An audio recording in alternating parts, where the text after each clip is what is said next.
Repita comigo. Malta não fazia parte da rota. Vem cá, escute isso aqui.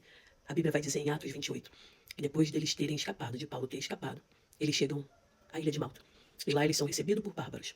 E a Bíblia vai dizer que eles são acolhidos nessa porque estava muito frio naquele lugar. E ali aqueles bárbaros ajuntam todo mundo ali naquela fogueira. A Bíblia vai dizer que Paulo agora vai pegar graveto para poder jogar na fogueira. A Bíblia fala que quando ele pega aquele graveto, uma víbora pica a mão de Paulo. Aqueles bárbaros olham um para os outros e dizem assim: não é possível. Certamente esse homem é homicida, uma vez que ele consegue escapar do mar e vindo aqui a víbora o pica. E Paulo sacode a sua mão ali e aquela víbora cai. E aqueles bárbaros ficam esperando a mão de Paulo inchar ou Paulo cair morto.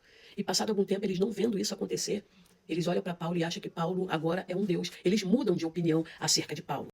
E nós vemos por aí muitas pessoas ministrando essa passagem somente sobre a víbora, somente sobre a picada da víbora, a falsidade do povo, quando, na verdade, essa passagem ela tem um conteúdo extraordinário, que se você olhar bem, você consegue extrair muito mais do que uma picada de uma cobra, uma falsidade de alguém, algo que talvez só vá de encontro ao ego da pessoa que vai ouvir a mensagem ministrada.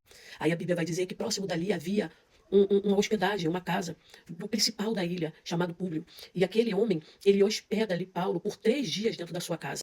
E dentro daquela casa havia o pai de Públio que estava com disenteria, estava com febre, estava muito mal. A Bíblia agora vai dizer que Paulo impõe a mão sobre ele e ora e ele é curado. Então todo mundo fica sabendo que isso aconteceu e começou a chegar muitos enfermos, muitas pessoas. E ali Paulo orava e o povo ia sendo curado. E o povo começou a honrar muito a Paulo ali. E começou a trazer coisas necessárias para ele. Só que tem um porém. O destino de Paulo não era Malta, era Roma. Malta foi um desvio, foi um acaso que aconteceu. Um acaso que não é acaso. E o que nós conseguimos entender com isso?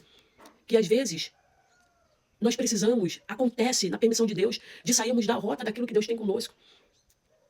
E show, e tá tudo bem, não precisa se desesperar. Eu sei que é desesperador, mas não precisa de se desesperar, se desestabilizar, porque há um propósito dentro disso. Nós vemos que ainda que a rota era Roma, não era Malta, Paulo não ficou se lamentando em Malta.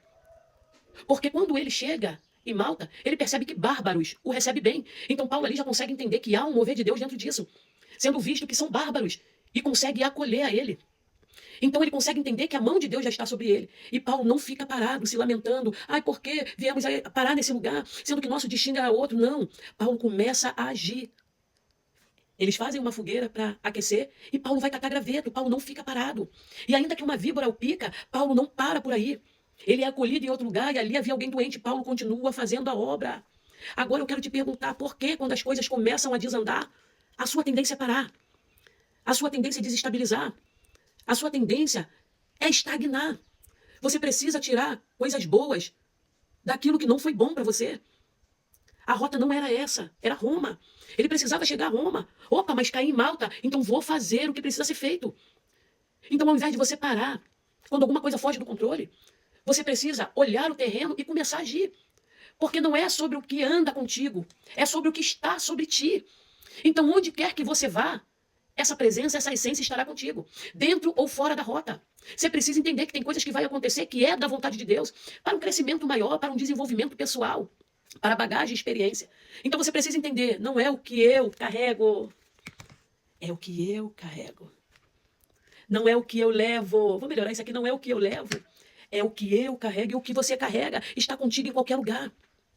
Era para ter dado tudo errado quando eles caíram em Malta, mas ele foi livrado da víbora. Ele foi reconhecido e acolhido por bárbaros. Ele foi reconhecido e acolhido na casa de um homem grande daquela ilha. Deus mostrou os seus sinais e maravilhas e o nome de Deus foi glorificado. Você precisa entender isso aqui. Tudo o que acontece em nossa vida é para o nome do grandão da Galileia ser glorificado. Então fica ligado, porque há males que vêm para o bem. Se liga.